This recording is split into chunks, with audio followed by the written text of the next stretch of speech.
So ito, graph natin, oh. Graph natin. So wedging naman sir, ito namang iba yung sa side grafting kasi sinusok-sok dito sa gilid eh. Ito naman siya, kuha tayo ng ganito, chupon ang tawag ito. Oh, di ba? So paano malaman? Hanapin natin yung maghalong brown at saka green. Yan oh, yan. Hindi ka pwedeng mag-graft dito, sir. Pwede naman siya sa mga pag wala na talaga yung green na ano, pero huwag masyado bata. Dapat magkahalo yung brown at saka green. Kaya kinuha natin dito. Yan. Tapos hatiin lang natin sa gitna, sir. Yan lang.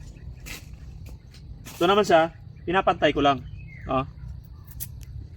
Tapos iba yung kanina sir kasi 1 inch tapos half sa kabila. Ito naman pareha siya 1 inch. Tapos pag baguhan ka dito ka sa tuhod mo. Yan. Yan. Yeah. Tapos yan. Tapos dapat magkadikit ito sir oh.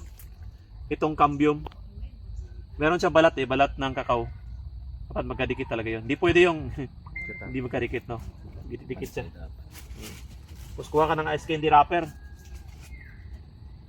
Pwede rin diretso mo, ano, balutan mo diretso. Pwede rin ice candy wrapper ito. O pwede rin bago mag ice candy wrapper, balutan mo. Depende naman sa iyo eh. Yan, ha? Tapos kuha ka ng grafting tape.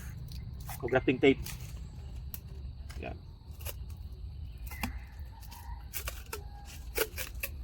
Tatalian lang natin to dito banda sir na mag-join siya.